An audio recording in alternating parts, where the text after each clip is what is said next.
3, Sheila Lyons talking to Frankie Keane about a tape made by Eppie York. And this is triggering some of Frankie's remembrances, and he may have some corrections for Eppie's tape.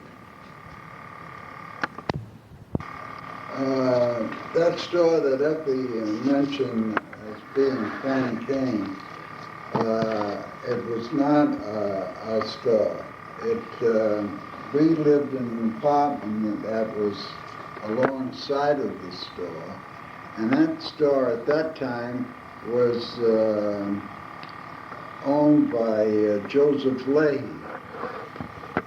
He lived across the street, and he was later postmaster of the post office.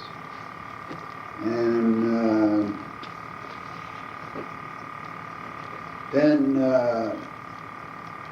originally it was started by a German family. I can't remember the name right now, but it will come to me later on.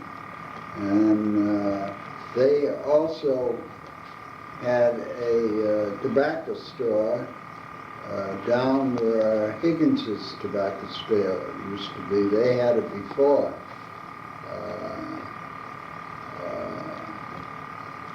Was it just a candy store, though?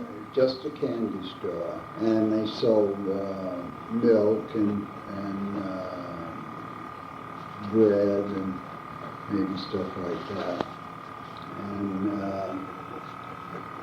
then, what I mean, down, these people started it, had, can't think of their name. What about the Schmidt? No, it was a German name, and he started a tobacco store down where the antique kingdom there is now, in part of it. That Rowley. Oh, the brick building, yeah, where the trains came through. Where the trains came through. And that has been renovated. I mean, there used to be the Adams Express office there, and Higgins's shop, a tobacco shop. And then there was a pool room in back of it. I guess Rowley has made an office of some sort there. And did the store have a name, the one that Eppie is referring to up by the tracks? Do you remember? yes, Joe Leahy's store. It was called Joe Leahy's Joe store. Leahy's store at my time, and I know it when I first know it, but the people, my mother knew the people that started the store. They were German people. Did your mother ever work there? No. But you lived in an apartment that was... Right, it was hooked on to the store. In fact, I think it was part of the apartment at one time, because there was a long stairway that I made a closet out of, where the stairway used to come up into my room. And I guess they did that when they made the store. And, Can I interrupt now? Yeah. Frankie, do you remember the little signal house right next to the store there? Not the signal house. You mean the railroad? The railroad crossing. The railroad crossing, the little house that the little house. The man that he stayed in there and put the gates up and down. Yeah. Yeah. And there must have been another shift, because it was at night. There was 3 shifts. 3 shifts. Yeah. There was one from the morning until night, and until around noon, I guess, and then from then on until, or maybe he went home at 5 o'clock or something like that, and then there was one all night. And he would put the gates down and up, and the trains would come, and the bell would start ringing. How do you think he kept warm? He had a little stove, didn't he? There was a little pup stove in there, and potbelly stove and a small two windows. And he had a room for the chair between the stove and one window, and on the other window there was a little bench built in. And no matter who would go out of town and come back, they'd always bring him either a cup of coffee or a hamburger from Mystic Diner, the diner that used to be where the bank is now, where the Mystic Bank is now. Oh, it's a diner? Which There's a bank is diner. it? Well, it's a branch of the branch that's in our town now. You mean in Cannon Square? No, yeah, Keane You mean Square. that used to be a hot dogs place, a restaurant?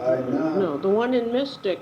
Oh, Missy, yeah. The one in Mystic, there used to be a trolley car there, and it was a diner. You should remember that. Down near Mystic Pizza, Right where the bank is. where that big bank is there, Yeah. in Oh, Bank yes, Square. I remember that. You remember that. But now, Frankie, on each one of the crossings, there were three of them.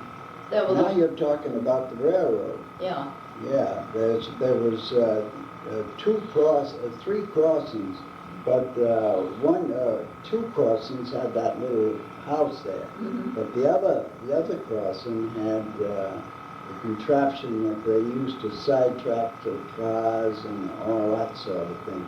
A man by the name of Wilbur ran that, because you had to be well educated to fixing them traps so that they wouldn't have other trains coming in and bumping Are into you the talking about Elm cars. Street? I'm talking about Main Street. Oh, that's where the shift over. That's where Errol Thomas's father. Yeah, that's right, Errol in the Thomas. tower house Yeah. there. We used to Yeah. go up there Yeah. and he'd let us pull those great big levers. So that was a two-story That was That structure. was his story. And some water. Yeah. They could have got water too. Downstairs was the office for the railroad gang that fixed the tracks and did all sorts of things. Where was the water tank? The water, what water For tank? the railroad, the engines always. They had, the tank was on Water Street. It was a pump, all the trains would stop there and get the water Yeah. there, the engines would get And the water came down, come down from Sylvia's Pond. and it came down up until not very long ago, so all the people along It's still being used, just lately. not lately. No. It's been used ever since, when Mrs. Dennison built that house up in back of Alaclopa's Yeah. factory. She had it piped into her basement so Yeah, she yeah. could do her washing with it. She had water for nothing. She didn't have to pay out. Then I guess Mrs. Manigault, Mhm. she gets that water from the pond, and I don't down in Stonington Landing. Stonington Landing, the little pond that's back of there is from there. You mean they don't buy water from the Mystic, the American Water Company? Yeah, they're piped in for that, but that water comes down to that little To the cove pond. there. There's a little pond Yeah, that was never there, and they made a pond there and built those houses there. But it is controlled from up by Sylvia's Pond. And It Yeah. comes from there. Yeah. Yeah. But I thought it had been discontinued. I thought that. No, Mrs. Manigault, I guess, tried to stop it, but she couldn't do it. Why does she want to stop it? She's getting water. Well, she's getting the water, and she owned the land all around the, whatchamacallit. That's right. And the Elsie Darrows, used to live. own the other end of it. Yeah, right, Mr. Silver used to have it, and the ice house used to be up there. Yeah. Don't you remember Yes, the oh, ice yeah, house? yeah. And we used to go skating up there Yeah. during the wintertime on the pond. And Well, Frank, Epi refers to the trolley car, what he Yeah. calls the Stonington Groton Traction Company. Now, where were the trolley tracks in relation to the train tracks? the trolley tracks was right coming from Route 1. It came off well, they call that Route 1. It's really north of Main Street now they call it. That came down on the right-hand side of the road there. And then it went around, it stopped where we used to live, and used to Leahy's store. And it stopped there and went on and around the corner at Cutler Street and up Elm Street and back out onto Route 1, which wasn't there then. It was all fields, and it belonged to the Pafford family. Dr. I think Mr. Edwards lived there at the time, Eugene Edwards, and he paid so many $1,000s to lawyers to watch and make sure that they would never condemn his land, so they could put that road through and cut out Stonington. And he spent thousands of dollars to do it. And then he died, and Dr. Pafford, his wife, I guess, was His wife was related related to Dr. to Edwards. Edwards, and it was through them that the state was allowed. They wasn't going to spend the money to keep the road from going through. And so they let the road go through. And the trolley car came out where the railroad, but I mean where the trolley car, trolley cars never went through there. The roadway, the trolley cars was gone by then. And it was just the roadway connecting the cutoff from Elm Street, where the trolleys used to come out. Then the trolleys left the Route 1 out at Wickety Clock and went through the country. Right on that bridge. Mm-hmm. There. And they went to Lower Pawcatuck. And then they went across and down Main Street to Watch Hill and Musconica. So Route 1 wasn't there? Route 1 was there, but it didn't have the Route 1 cutoff. was there, it didn't have the cutoff. It's now 1A. I see. And when the Manor Inn stopped producing, and I guess I don't know which came first, the Manor Inn. The Manor Inn, they had the golf course there. Yeah. They had a golf course there after the Manor Inn was part That's right. of the golf course. But I can't remember the sequence of Route 1 But being cut through there. then when Dr. Pafford took over and sold that land right at the front of his house, Yeah. all that land, and then part of it, he owned the lots next to, across from the cemetery. Well, we owned that lot. We owned one part of it, You built the house on that. on Dr. Pavitt's Yeah, land. that's right. You owned the first lot. Right. When did you acquire that land, Mimi? 39, 40. And Dr. Pavitt would not sell us the whole piece that went all the way up to Route 1. John figured that as long as his farm was going to be cut in half by the new Route 1, that he couldn't use that as pasture. So we made him an offer on the whole piece from Route 1 down south to the next lot, which belonged to the Streeters. And he said, no, we wouldn't sell the whole thing, that we'd have to divide it. And we could only have 3 acres, it was 5 acres or something like that, but we'd have to put up a stone wall. So we put up the most awful looking stone wall you ever saw. It was all right on our side, but it was terrible on his side. And then we built that house, and Dr. Pavitt couldn't stand looking at it. It had a flat roof, it was modern, and he said it looked like Cleopatra's barge. So he planted 2 rows of pine trees all along his south border there on Route 1 to hide it. And so that lot is still open there? There's a little piece of water down, it goes down to the cove. And that nice maid that lived there for so many years, Dr. Pavitt's, Julia. Dr. Pavitt's, yeah, Julia lived there, and they liked to go down there and bathe. And so he kept that, and it still is in the Edwards estate. Mr. Edwards, Eugene Edwards' wife, was the sister of Dr. Pavitt's wife. So there was no blood, it hasn't come down through blood. It came through a Tyler from Chicago, and it was left, Eugene inherited from some Tyler in Chicago. Oh. And these people used to come there, and they had a he was either a footman or a driver of the wagons and things that they had up on the farm there. He had a big family. His name was McCormick, and he had a big family, and he had a beautiful daughter. And this woman took a liking to her, and she asked him to if she could come up there, and she did. And then finally, she said that she would like to have her live with her, and so she lived with her and her husband. And so then finally they got so attached and everything. She asked him if she could adopt her, and she adopted her.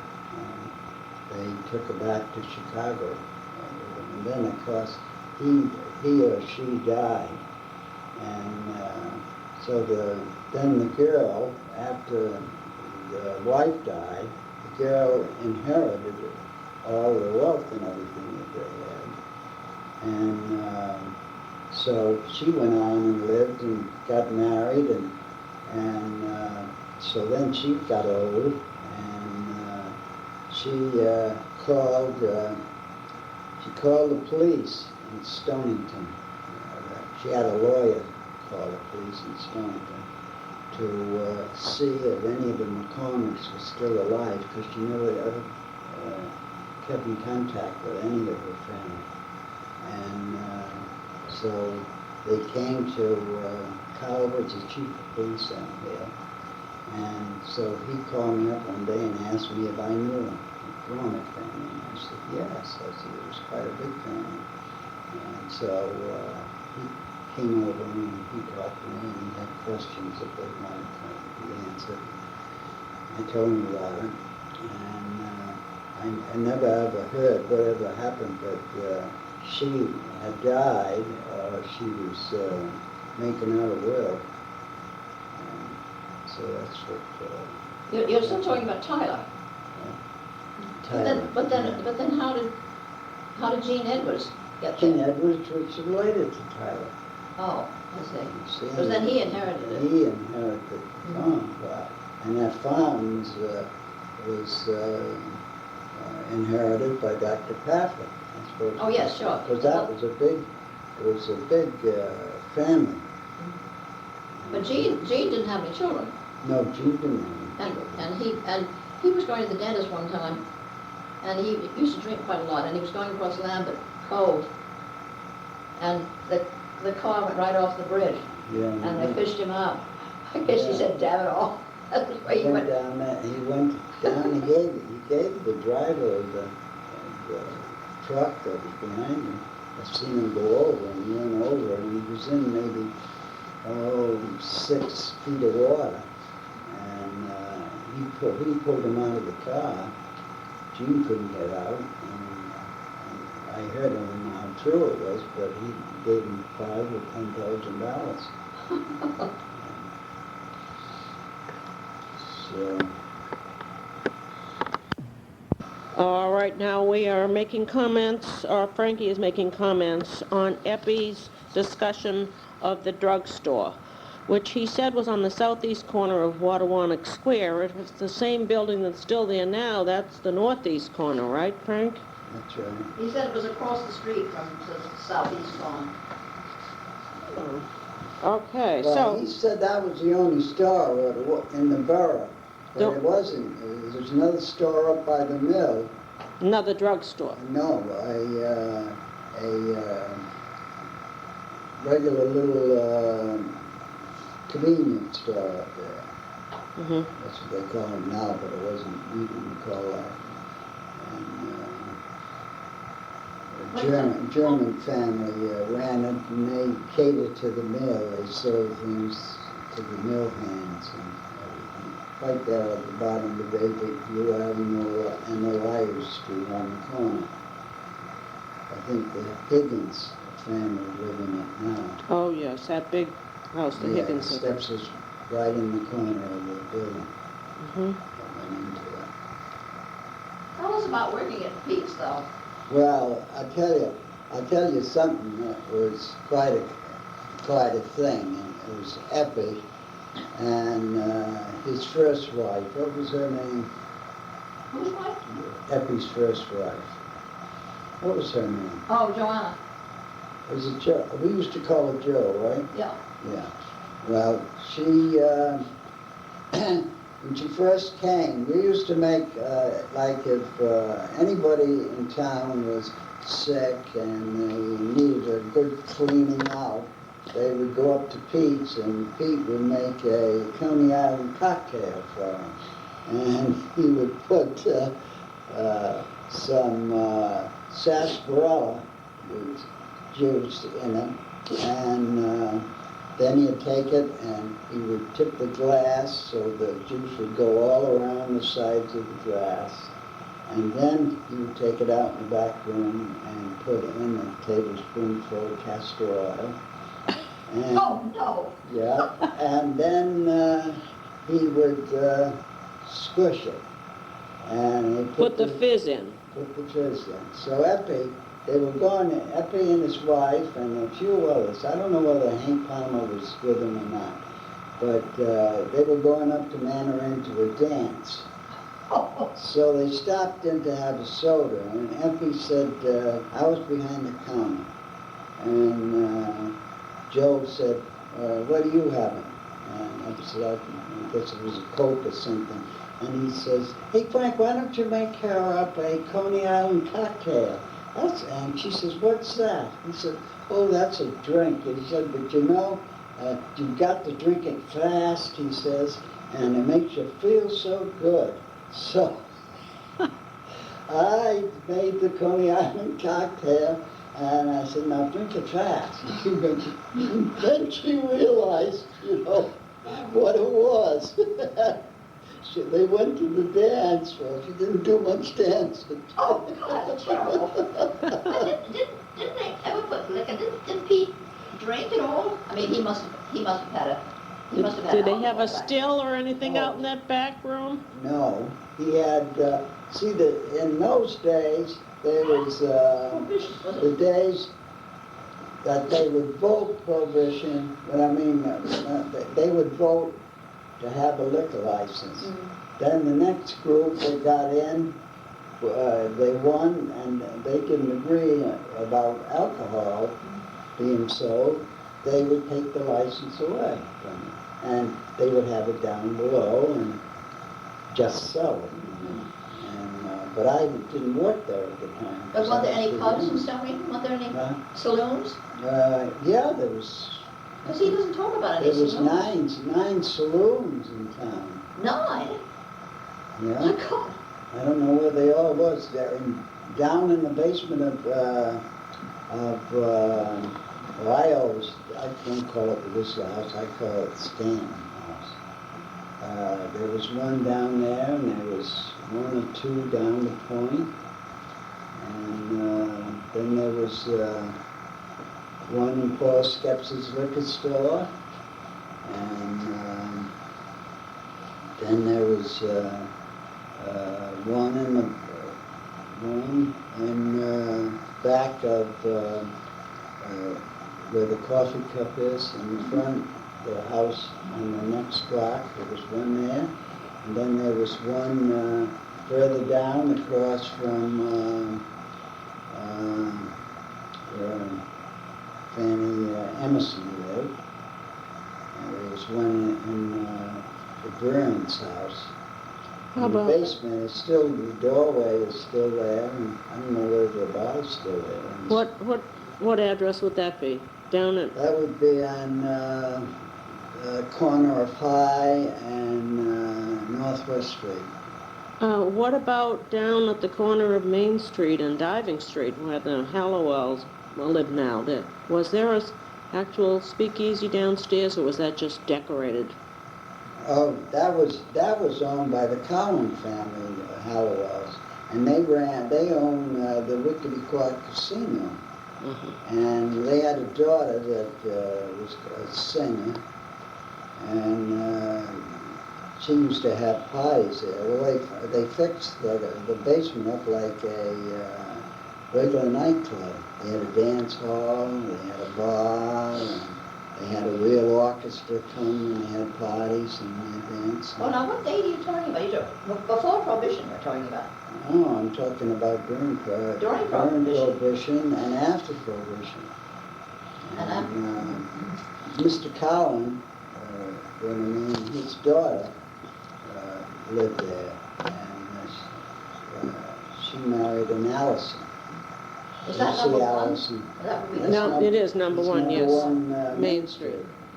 But now, to get back to the drugstore for a minute, now, did Pete Connors own the store, and did any of No. his children ever work in there? No, Charlie Willard owned that store, Mm-hmm. and then it was left to the Durgans.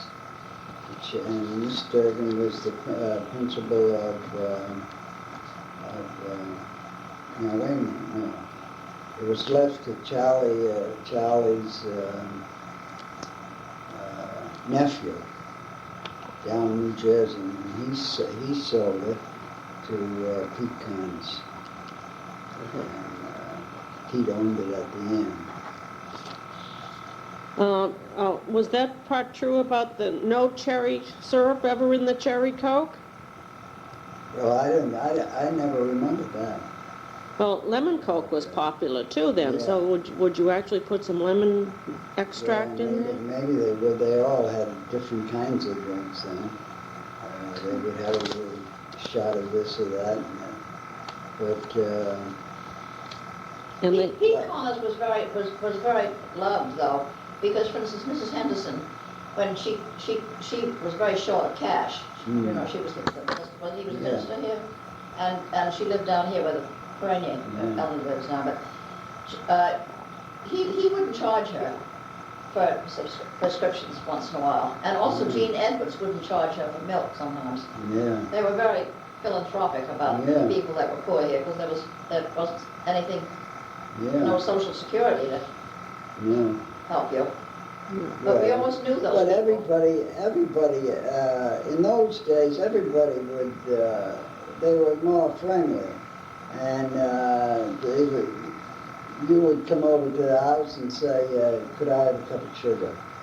I don't have any sugar now. Could I have butter? And stuff like that. And then you'd pay them and all that kind of things. And anybody sick, well, why don't you go to bed and sleep for a few hours? You've been up all night, and we'll stay here. And all that kind of stuff. And it was really nice. They were more friendlier than Well, it was you smaller. don't know. But it was much smaller, frankly. Yeah, well, it's smaller, but you don't know. Like we used to say, well, I wouldn't want to live in New York. You don't even know the people that live next door to you. It's getting like that right here in Stonington because the younger group now, they take a big house, and about 4 or 5 of them will live in it, and they'll work over the Pfizer's, they left the boat, and then they made friends there, and they don't do their own cooking, so they go out to eat every night, and they just use it for a sleeping house. they're not part of the community. No. Bedroom towel. Now, tell me, Frank, what about that separate building in back of the drugstore? What was going on in there? Well- Marine engines and ice cream. Well, I don't remember the marine engines, but I knew that Charlie Willard used to, Well, that's a different drugstore. it That's not Pete Connor's drugstore. Well, says, that's what Epi Charlie- says. Oh, I thought it was Willard. Charlie Willard owned that. Oh, I thought it was the Birch It was drugstore. Dr. Braden's building, and he was a medical doctor, and Charlie was a pharmacist. And that little house, when I come to know it, and then I went to work for Pete, it had a bunk in there, and a man by the name of Sylvie lived in there. And his daughter was the wife of Frank Vargas, the Iceman. Oh, yeah. And Sylvia's Joe mom. Vargas, yeah. Sylvia's mom. Yeah. And he used to live there by himself. His wife had died and his daughter was married and he lived there. But before that, they made ice cream in there. And that was before my time. But there was another drugstore though. But, there was another drugstore right down in the building where I live. Yeah, right. Purchase Purchase drugstore. drugstore, that's right.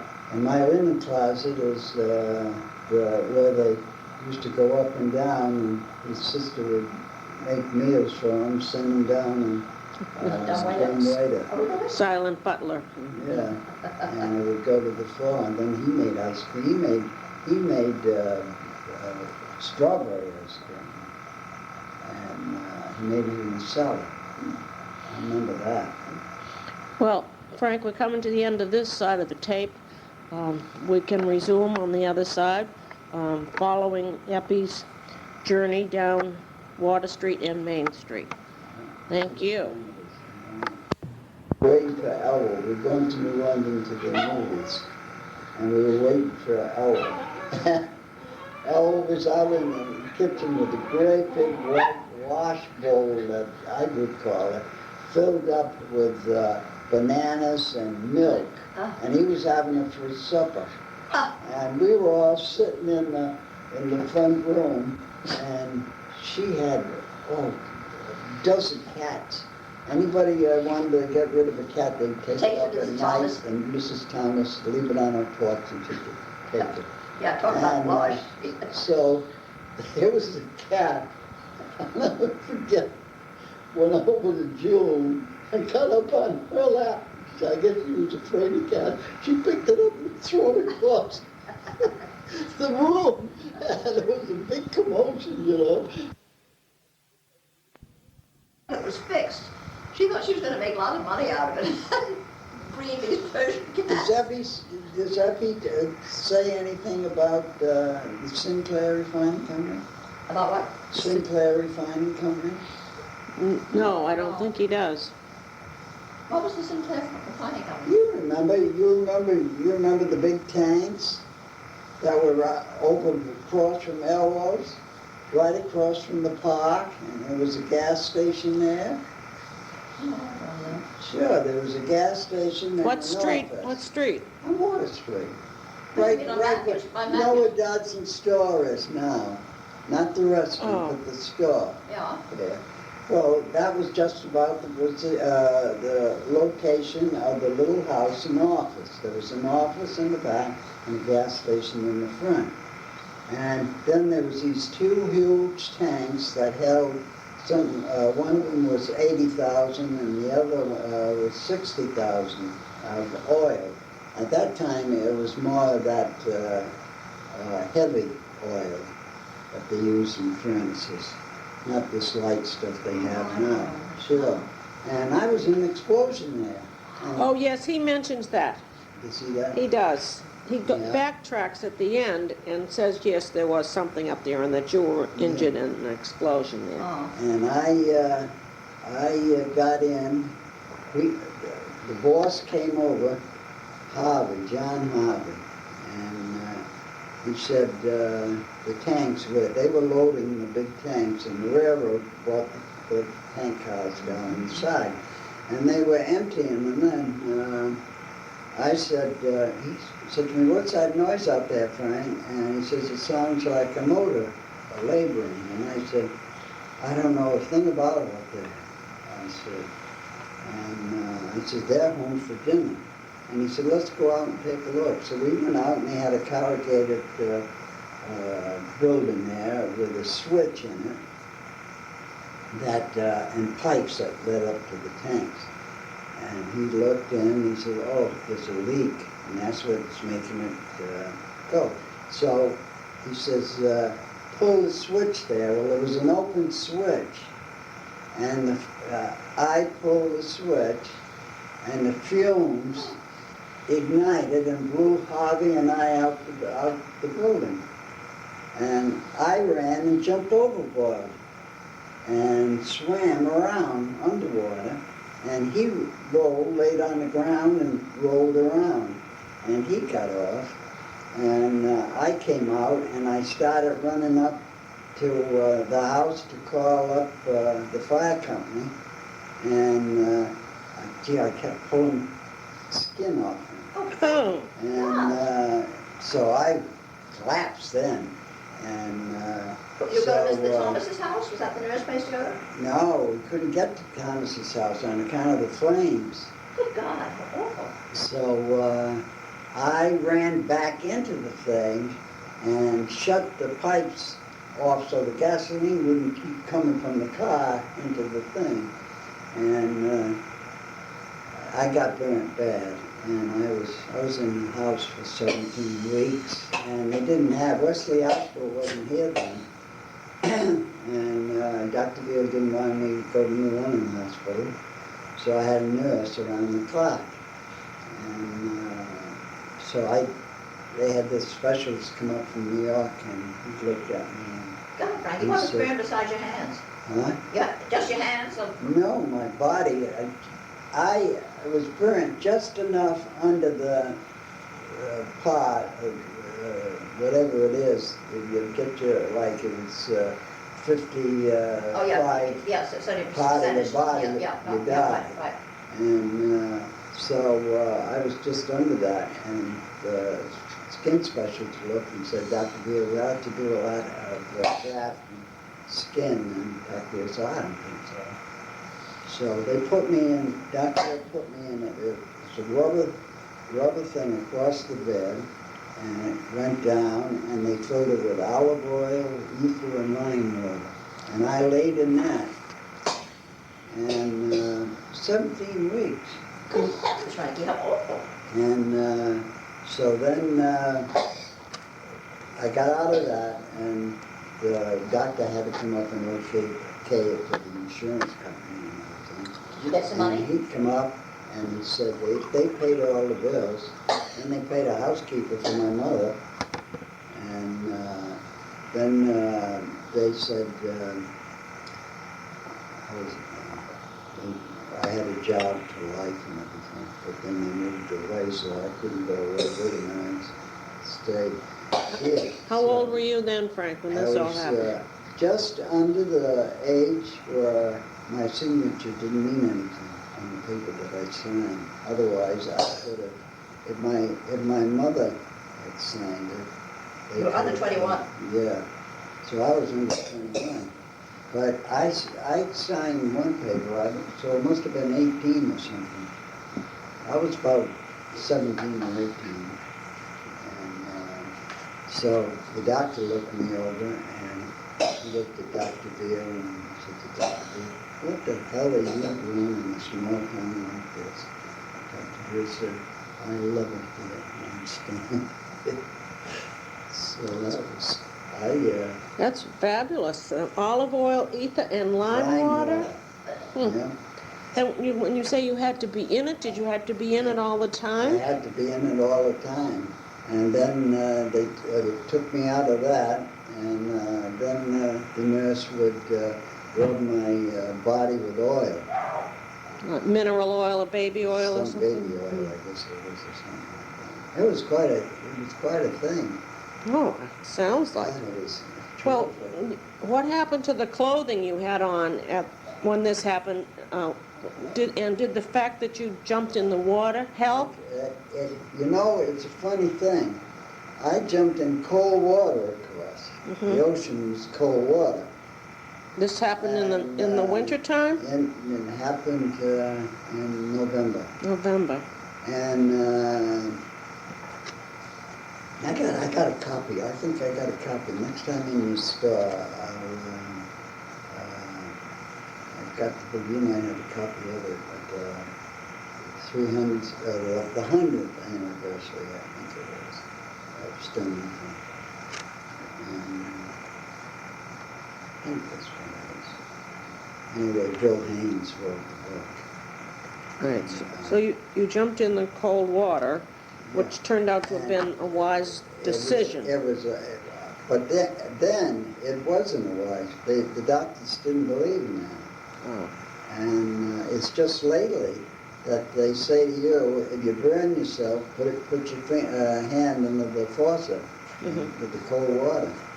But sometimes the clothing is stuck to the skin. Was that Well, the... Michael, no, because the water kept it from me. No, that was see? good, yes. And the funny part of it was, when I first dove in, I mustn't have covered my body, because when I stood up,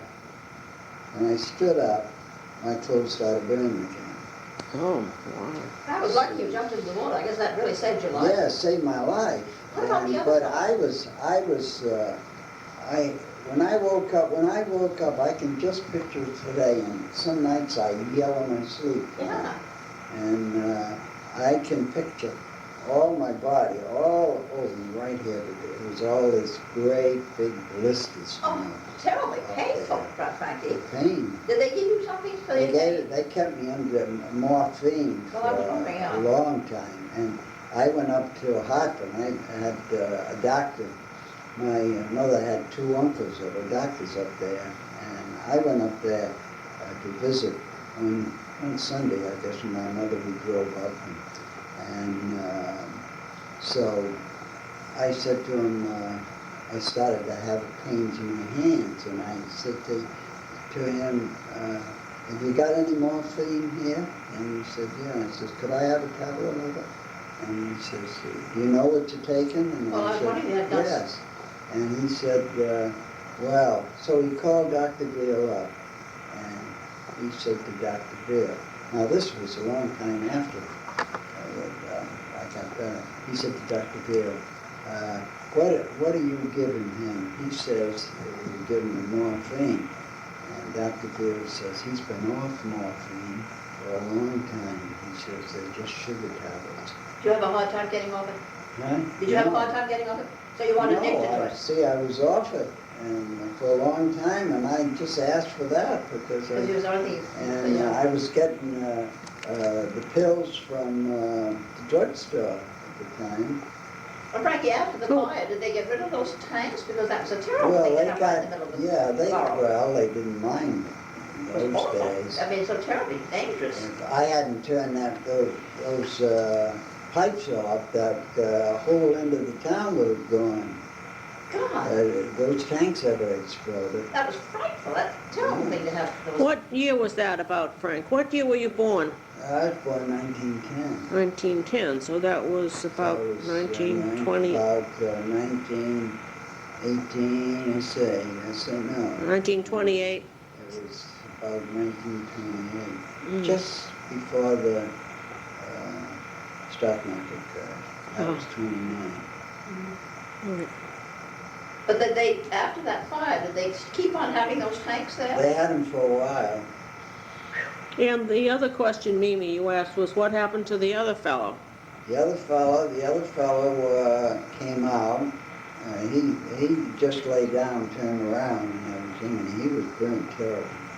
And the truck drivers, one of the truck drivers was just coming back from lunch and just sticking his head when he got blown out. And he got it in the face. That's all he got it from. Who was the other fellow? Howard Briggs. What? Howard Briggs. And what kind of treatment did he have to have? Just for burns, oil, I imagine. And there was another fellow, I can't think of his name, I just had it on my tongue. And Donald Crowley. Oh, yeah. Donald Rawley, R-O-W-L-E-Y. And they just came back, but he didn't get it. So he was lucky. He was behind Howard. What did Debbie say about that in the tape? Did he talk about that? Yes, briefly, because as he was giving the history of the stores, he went down towards the point, and then he remembered about that, and he remembered Frank being hurt by the fire. I don't think he was there then. No, because Eppie was going to school, and Hank was going to Brown University. And remember, Hank used to come up when Eppie could come up in the plane and over Stonington. We had an airport here. Yes, right. Hank had it out there. I took lessons from Frank Dixon. From Frank Dixon? Yeah. and I soloed myself. And one Sunday I went up there and I says, "Oh, let's take a ride down along the shore." So you had to land, you had to come in over the railroad tracks and then go over the road and then turn and come in. So this Sunday we went down and I had the stick then. Came on the way back, Frank pat me on the back and said, "Let me take the stick." And he took it and we went down. Instead of going out around the road, we went and over the railroad tracks and landed that way. We just missed the wires and landed that way. And I said, "What the hell are you trying to do, kill us?" And he said, "That's the way you land when you don't have any gas." He says, "Well, our gas is very low." That was a Seavey, wasn't it, that plane? Yeah. Yeah. It was a Elise amphibian. Owens and She was the one that got, Alice Powers yeah. and somebody else. The three of them jumped in and all. And John designed chipped the hangar. Yeah, Yeah, that's still over there then. Yeah, it is. he's still over there. I don't know what's over in I don't there. know. There's a business going on in there of some kind. Um, The town had an opportunity to buy all of that land. It's Yeah. around Yeah, 10 they did acres for a for playground, for $225,000. It Well, was silly they did not buy that. Look at the time that we had the Board of we still got the Board of Voters, but we could have bought, after Sinclair moved, Sinclair had a 99-year lease on all that property, right up where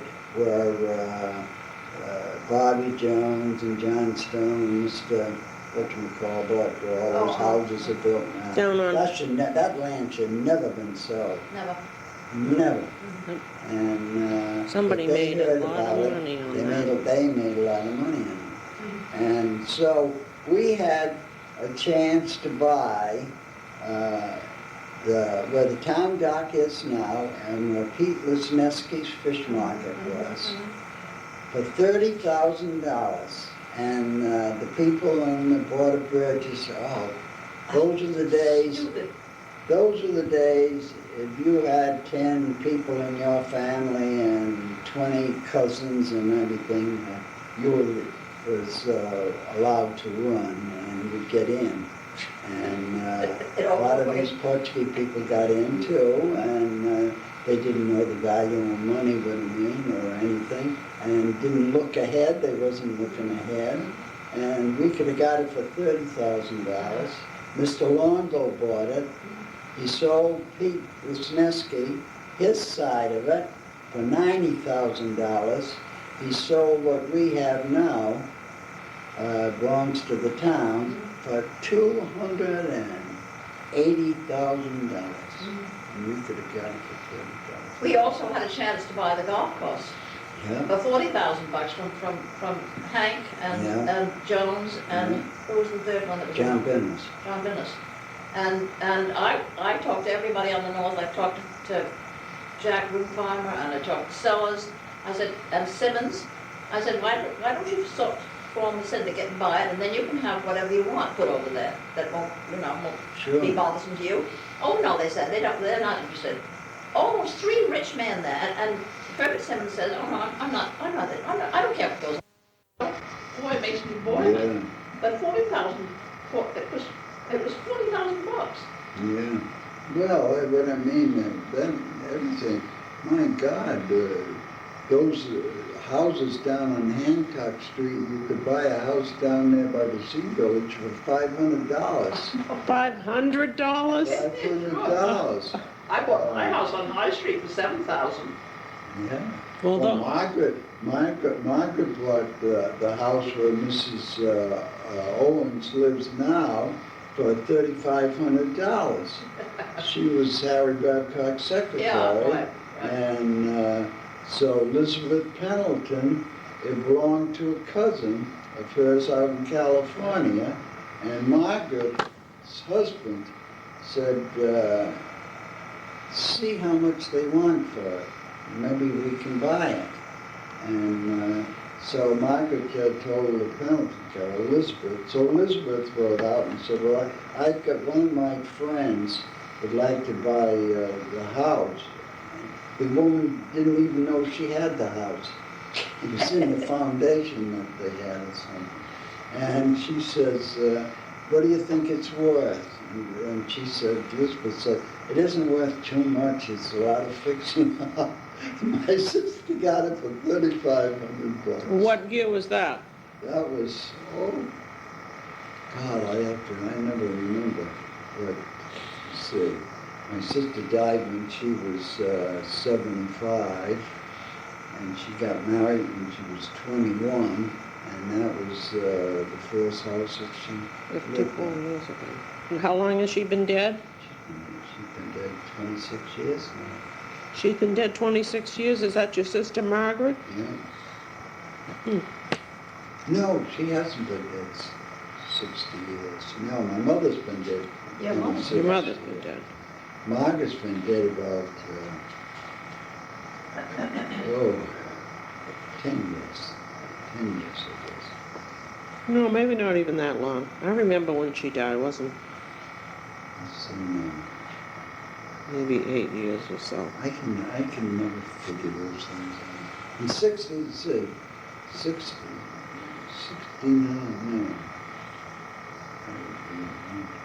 no. Well, values have certainly gone up a lot. I got the little cards. Even the house that Danny Potter lives in was bought from Pat Wilson about 20 years ago, maybe 22 years ago, for $14,000. So Yeah. prices have certainly Well, escalated. When Margaret sold that house, she sold it to Ann Fuller because they bought the house up on Montauk. You know where that you know where Fred Zeller lived? No, I don't. It's the house where you see it looks as if it's a private estate Uh-huh. on Yes. the left-hand side. Right. Well, they bought the lower house there. It belonged to two sisters, and they bought that house, and so they wanted to sell this house.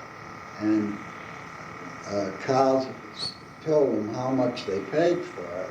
Told Mrs. Cole, Evelyn Cole was the insurance thing. Harry had died then, and Mrs. Cole had the Brokerage.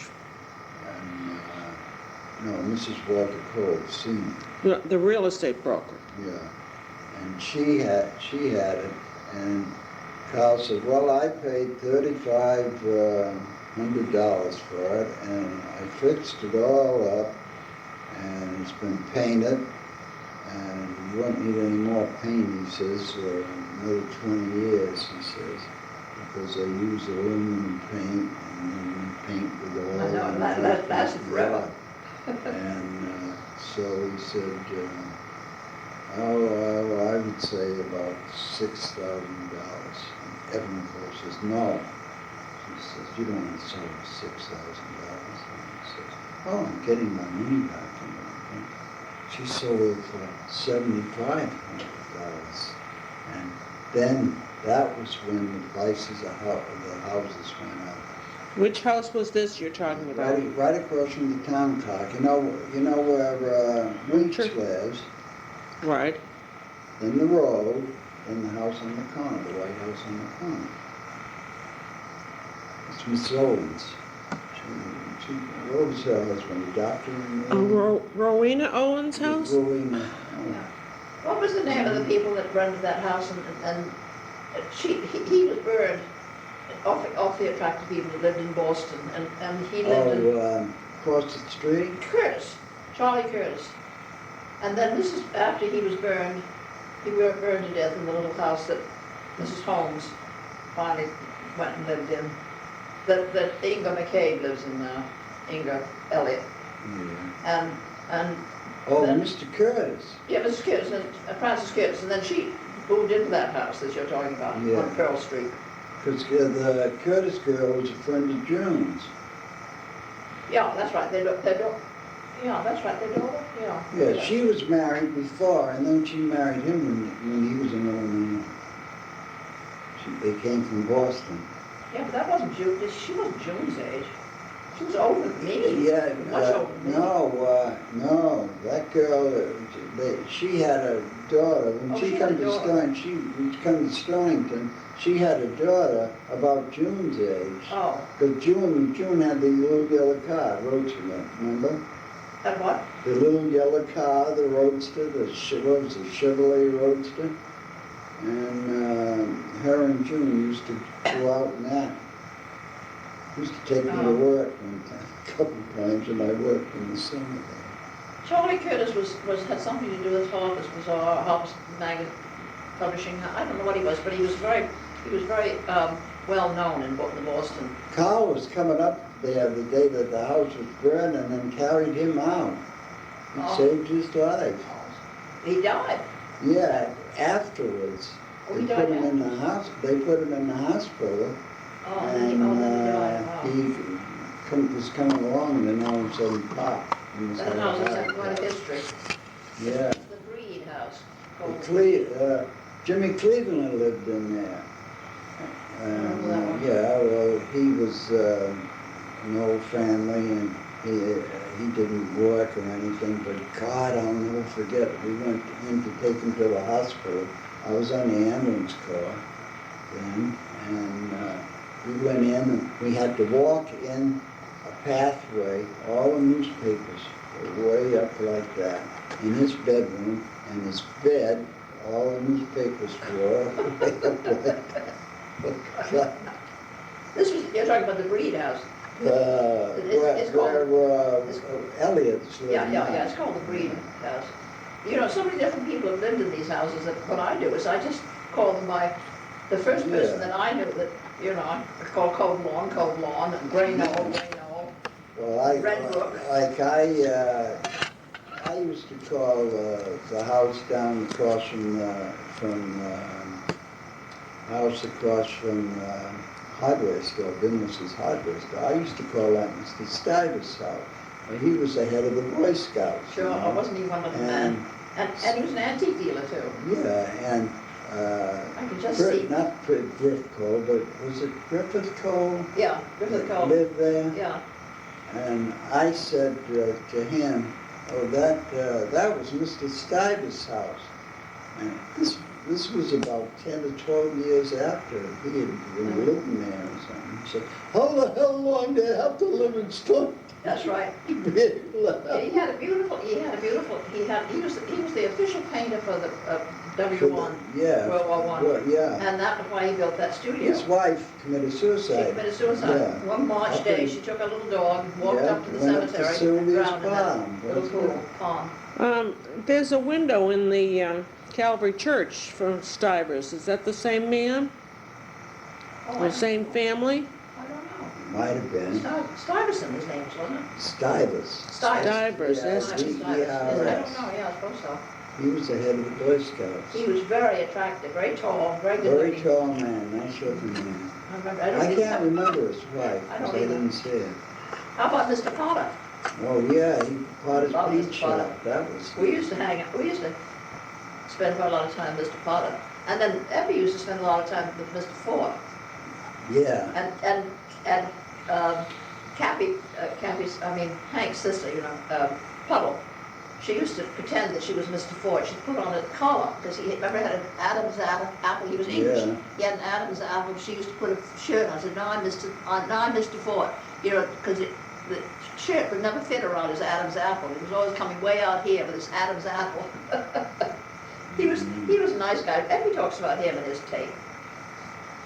Frank, were you ever a Burgess? No, I've never. The only thing I ever been was just a workers. I married a lot of people. Oh, In my store, in their homes. You were just what? Justice of the Justice of the Peace. I Peace. didn't realize you Are were. you still? Yeah, no. Oh. Because it got too much. They would come in. I'll tell you something funny happened to me. I was in a play a play over to Mystic. And this girl called me up and she said to me, would you marry me? And I was wondering what the hell, I thought it was a joke, you know. And I said, what do you mean? And she says, well, my husband-to-be is in the Navy, and somebody told me that you marry people, and we like to get married. And I said, well, yes, I can marry her. When do you want to be married? And she said, on a Friday night. And I said, well, I'm in a play now, and I have a rehearsal at 7 o'clock, and if you want to come over, I'll marry you before that. So nobody came that night. The next Friday night, the same thing happened, and I waited, and nobody came. Finally, she called up, and I said, listen, I'm not staying in the house waiting for you to come over. Well, he's right here now. Well, they both came over, and I married them in the living room in my house, and I opened up a bottle of wine and gave them some fruit cake, and they had it, and then they left. Well, he was acting awful funny, and I thought he was feeling good. You know. And so I went to the dress rehearsal, and we gets over there, and the director didn't like it, and we had to do it again. And I never got home till 2 o'clock. And when I came home, I was living in that house where Mr. Wade lives now, and there was a parking lot sitting on the side. So I went into the parking lot, and I came around, and I said, what are you doing here? I wanted you to give me that license that I gave you tonight.